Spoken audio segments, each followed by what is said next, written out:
Assalamualaikum warahmatullahi wabarakatuh. Ini tanaman porang saya, kawan.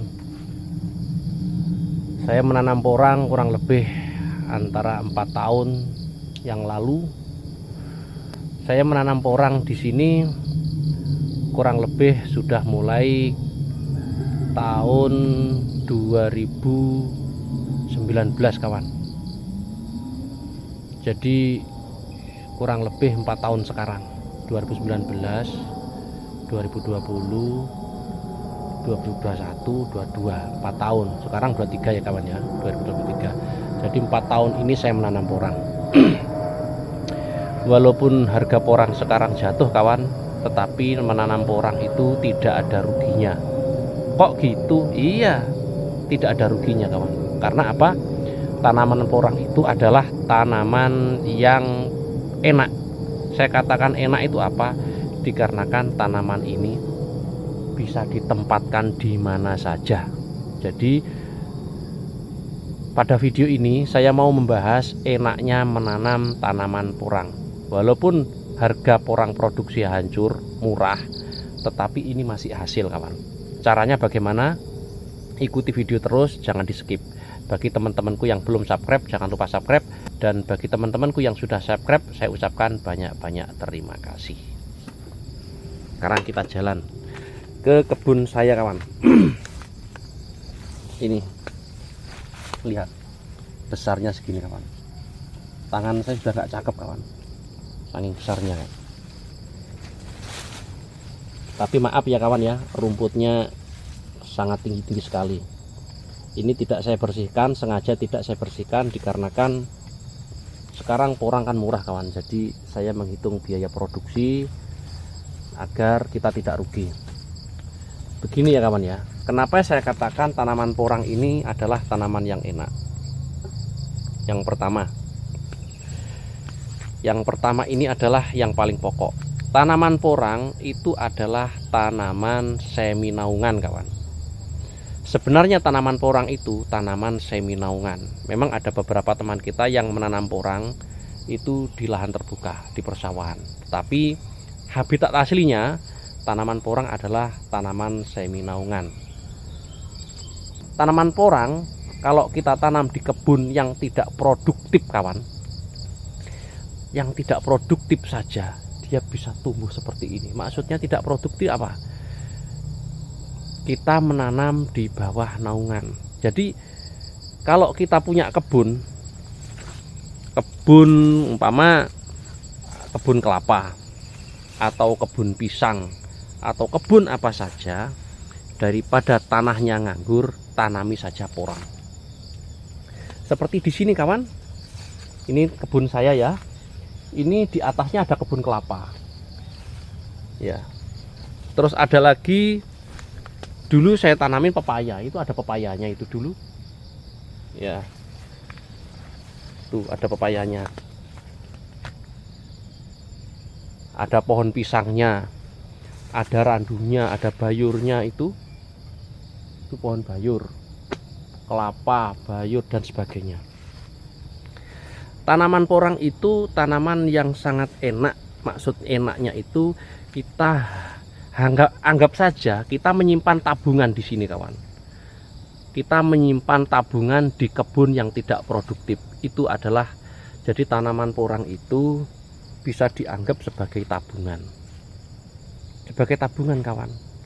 Jadi kita gak usah beranggapan bahwa tanaman porang itu tanaman yang harus kita fokuskan untuk menjadi kaya. Jangan. Jadi tanaman porang itu kita anggap sebagai tanaman tabungan. Apabila kita punya lahan kebun yang nganggur, kebun yang di bawah naungan, kita tanami saja porang, kawan. Cara penanaman saya seperti ini, kawan. Ya. Ini tanaman porang yang masih kecil. Ini yang sudah besar. Ini yang sudah besar. Jadi di sini kan campur, kawan. Ada yang besar, ada yang kecil. Jadi di sini itu saya menanamnya itu tidak bareng. Jadi seperti ini katak ini, kawan ya. Ini katak. Ya. Katak nanti ini saya tanam di sini kawan. Lah kok bisa? Iya. Jadi kataknya nanti tumbuh, yang besar ini kita panen. Yang besar kita panen, yang kecil ini kita biarkan. Tahun depan insya Allah ini sudah besar, bisa dijual. Umpama nanti harga porang 3.000. Satu pohon ini kurang lebih paling kalau sebesar ini 4 kilo paling kawan. Besar ini mungkin 4 kilo. 4 kilo anggap saja dapat berapa? 12.000 satu pohon. Umpama kita panen 1.000 pohon berapa kawan? Hitung saja. Ya, kalau 1.000 pohon, kalau kalian punya lahan katalah hektar, berapa puluh ribu pohon yang masuk kawan? Kurang lebih antara 30.000 pohon. Anggap saja yang besar-besar itu 10.000 pohon saja sudah berapa? Terus cara pemupukannya gimana? Kalau saya kawan ya, saya tidak menggunakan pupuk kimia kawan. Saya hanya menggunakan pupuk organik. Jadi saya memupuknya itu pada saat musim panas kawan. Di bulan 10, bulan 8, bulan 9 musim panas itu ya, saya melakukan pemupukan kawan. Jadi kohe kambing saya sebar gitu aja. Saya sebar di atasnya gulutan-gulutan ini. Ini kan parit ya buat kita jalan. Ini ada gulutan, kita sebar gitu aja. Ya. Jadi teman-temanku semuanya, sebenarnya nanam porang itu enak kok. Memang harga porang itu murah kawan. Tetapi walaupun semurah-murahnya porang, tetap hasil, bener tetap hasil kawan. Jadi porang itu tidak ada ruginya kok. Siapa yang rugi menanam porang? Mereka yang dulu berambisi menanam porang dan dia mendapatkan bibit yang jelek. Bibit jelek itu apa? Dia beli bibit pada saat musim penghujan. Dari umbi, akhirnya apa? Busuk. Itu yang rugi kawan. Jadi teman-teman kita yang nggak ngerti menanam porang, akhirnya dia itu belinya bibit itu ngawur pada saat bulan 11 dia beli bibit umbi, akhirnya waktu ditanam yang tumbuh cuma berapa persen? Cuma 5%. Yang 95% busuk. Itu kawan. Jadi banyak kawan teman-teman kita yang rugi di dalam menanam porang, banyak sekali. Tuh ini ribut sekali kawan, karena di tahun kemarin tidak saya panen kawan, saya biarkan. Jadi ini banyak yang berbunga ini berbunga ini kayak jagung ya kawan ya. Ini berbunga ya kawan ya. Buat teman-temanku yang punya lahan nganggur di bawah naungan, itu susah kawan. Tanami pepaya pembuahnya jelek, ditanami pisang memang bagus pisang, tapi di bawahnya pisang itu masih bisa ditanami porang. Jadi porang itu adalah solusi terbaik kita menanam untuk tabungan. Jadi untuk posisi bawah, di bawahnya pisang, katalah kalian punya lahan, ada pisangnya, ada rambutannya, ada pohonnya bayur, ada petenya, ada kelapanya, bawahnya tanami porang aja, bener, nggak mati dia kawan. Walaupun ditimbun di tanah ini dibiarkan 5 tahun, nggak mati, malah tambah besar, bener, malah tambah besar ya kawan ya. Itu pesan dari saya kawan ya, karena kita sesama petani, kalau kita punya lahan nganggur, usahakan tanami porang. Yang saya maksud di sini adalah untuk lahan nganggur ya kawan ya, yang di bawah naungan, yang tidak produktif. Porang adalah solusi terbaik di dalam kita mendapatkan tabungan yang besar, tabungan dengan uang yang banyak, itu porang. Seandainya nanti porang itu harganya naik lagi di angka 8.000, ya coba kalian hitung sendiri. Seumpama saya panennya itu sekitar 10.000 pohon, katalah per pohonnya itu 2 kilo saja sudah. Jangan yang besar seperti ini ya, kalau besar seperti ini jelasnya 4 kilo ini, besar ini. Katalah yang kecil, yang agak kecil lah, katalah 2 kilo kali 10.000 sudah 20 ton kawan. 20 ton kali berapa?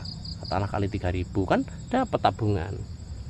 Jadi kita tidak usah berpikir macam-macam untuk mendapat uang yang banyak, tetapi berpikirlah seperti ini. Jika ada lahan nganggur, tanamilah porang. Ya, Jika ada lahan yang nganggur, tanamilah porang. Jadi porang itu adalah solusi terbaik untuk lahan yang nganggur. Tetapi gini kawan, jangan sampai kita itu menanam porang, kita fokuskan di lahan terbuka. Jangan, bener jangan. Karena apa?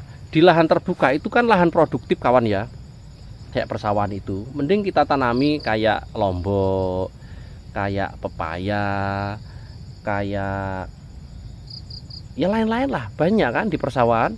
Lah untuk porang ini kan hanya tumbuh di musim penghujan kawan ya, di musim-musim penghujan pada saat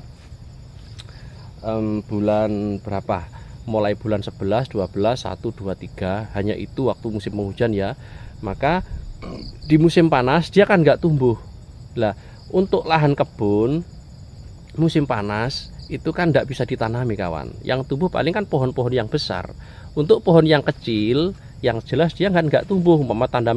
Umpama ditanami lombok dia susah kan, tidak bisa irigasi kalau di kebun.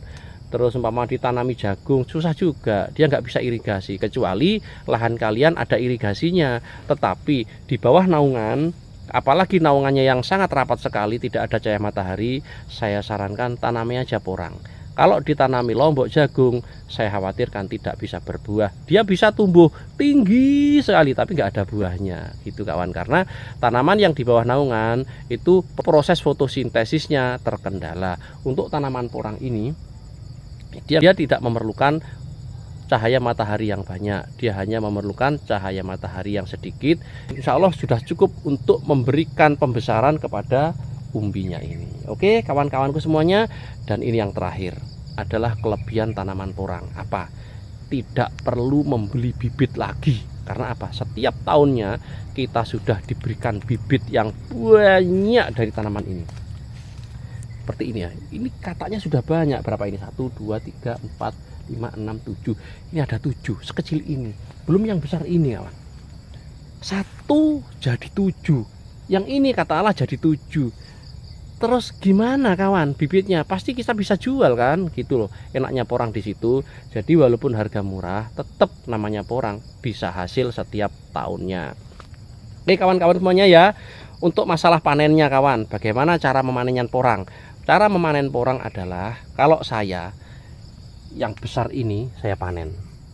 Ini nanti saya tandai kawan pakai batu berwarna kuning. Ya, ini saya tandai. Dulu ini masih ada tandanya kawan. Dulu saya tandai kawan. Dikarenakan harga porang murah, tidak saya panen. Batunya masih ketinggalan di sini kawan. Ini. Coba ini yang besar ini. Saya cari batunya. Ini batunya ada kawan. Dulu saya tandai ini. Ada catnya warna kuning dulu kawan. Ini lihat. Kuning-kuning kan. Kuning-kuning. Ada tandanya dulu kawan. Jadi ini juga coba yang besar ini. Jadi bagaimana cara saya memanennya? Cara saya memanen adalah pada saat bulan-bulan 2 itu mulai kita menandai porang-porang yang sudah besar ini, kita kasih batu kawan. Batu yang kita cat. Nanti pada saat bulan 4, bulan 5, bulan 6, pada saat harganya bagus kita panen, kita cari batunya, ketemu batu, kita gali, kita ambil porangnya yang besar. Untuk yang kecil-kecil seperti ini kita biarkan dulu, karena ini dari katak kawan. Kita biarkan dulu, untuk tahun depan dia kan tambah besar, tambah besar, tambah besar. Jadi kita setiap tahun panen porang, kita panen katak, kita panen umbi produksi gitu kawan. Jadi enaknya di lahan semi naungan tanamilah porang. Itu pesan dari saya kawan ya. Kita sesama petani harus berbagi ilmu, harus tahu bagaimana cara melihat peluang kawan. Ini peluang gitu. Walaupun porang murah, jangan ya apa ya, kita itu jangan terlalu suudon lah. Memang banyak yang bangkrut. Siapa yang bangkrut? Mereka yang nggak bisa menanam porang. Bibit umbi di musim penghujan dibeli susah kawan. Karena bibit umbi di musim penghujan itu rata-rata ya, itu didapatkan oleh pembulang-pembulang yang mencari di hutan. Ini baru tumbuh, masih kuncup ya, diambil kawan. Habis itu dipotel. Setelah dipotel dijual umbinya, dibuat bibit. busuk, nggak bisa. Jadi usahakan kita kalau mau menanam porang, kita beli bibit kataknya kita beli. Saran saya di musim panas kawan ya, bulan 6, 7, 8, 9, 10 maksimal, udah maksimal. Kalau bisa jangan sampai bulan 10, maksimal bulan 9, bulan 6, 7, 8, 9 kalian beli bibit katak, kalian sebar di kebun. Kalian timbun tipis-tipis saja sudah. Nanti musim penghujan dia tumbuh, kalian biarkan saja sudah. Tahun itu kalian dapat katak, tanam lagi, dapat lagi katak, tanam lagi. Nanti kalau ini sudah besar bisa kalian tanam. Pemupukannya gimana? Ndak usah pakai kimia sintetik kawan, bener ndak usah. Karena kimia sintetik itu pupuk sementara. Kalau musim penghujan kayak gini, kalau musim-musim tumbuh kayak gini nggak apa-apa dikasih pupuk kimia, nggak apa-apa. Tetapi saran saya ndak usah sudah. Saya tidak pakai pupuk kimia kawan. Saya hanya fokus pada pupuk organik saja. Jadi pupuk organik saya sebar pada saat bulan-bulan 8, 9, 10. Jadi saya beli kuhi kambing, saya sebar di kebunan ini. Ya sudah gitu aja pemupukannya. Dan setiap tahun kita bisa panen porang produksi. Oke kawan, itu aja sedikit video dari saya, semoga bermanfaat bagi kawan-kawanku yang belum subscribe. Jangan lupa subscribe, semoga tip-tip dari saya ini bermanfaat ya kawan ya. Dari saya pribadi minta maaf yang sebesar-besarnya. Assalamualaikum warahmatullahi wabarakatuh.